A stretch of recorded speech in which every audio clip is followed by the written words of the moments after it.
ए नूह, कश्तेबान बन गए क्या? इस रेगिस्तान में कश्ती चलेगी? हजरत आदम अलैहिस्सलाम के बाद तवील अरसे तक इंसान तौहीद पर कायम रहा, लेकिन वक्त गुजरने के साथ शैतान ने इंसान के दिलों में शिर्क का बीज बो दिया।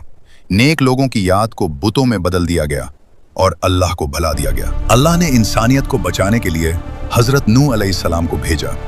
उन्होंने दिन रात, खुले और छुपे, पूरे 950 साल तक एक अल्लाह की तरफ बुलाया, मगर तकब्बुर ने दिल बंद कर दिए। ईमान सिर्फ चंद मजलूम और कमजोर लोगों ने कबूल किया और वो कश्ती बनाने लगे, और जब भी उनकी कौम के सरदार गुजरते वो मजाक उड़ाते। ए नूह, कश्तेबान बन गए क्या?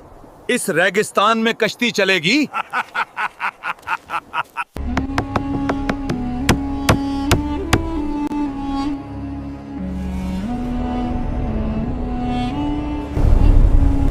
जब अल्लाह का हुक्म आया तो आसमान से मूसलाधार बारिश शुरू हो गई। वो लम्हा आ गया, तनूर उबल पड़ा। ये अजाब की निशानी थी।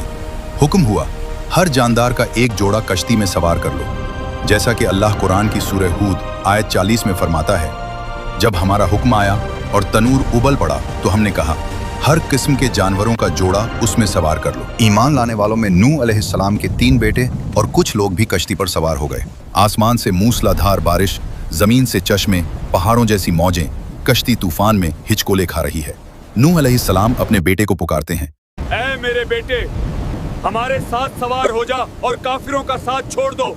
आज अल्लाह के अजाब से कोई भी नहीं बचा सकता। मैं पहाड़ की पनाह ले लूंगा। लेकिन एक मौज आई और वो हमेशा के लिए गर्क हो गया। हजरत नूह अलैहिस्सलाम ने अर्ज किया, ए मेरे रब, तूने मेरे घर वालों की निजात का वादा किया था।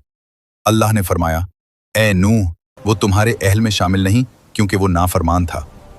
हजरत नूह अलैहिस्सलाम फौरन झुक गए और तौबा की। 6 माह बाद अल्लाह के हुक्म से तूफान रुक गया और कश्ती एक पहाड़ पर ठहर गई। हुक्म हुआ, सलामती और बरकत के साथ उतर आओ। यूं हजरत नूह अलैहिस्सलाम से नई इंसानियत की इब्तिदा हुई। उनके 3 बेटों साम, हाम और याफिस से दुनिया की नस्लें फैली। ये सिर्फ एक किस्सा नहीं, ये ईमान, सब्र और इताअत का सबक है।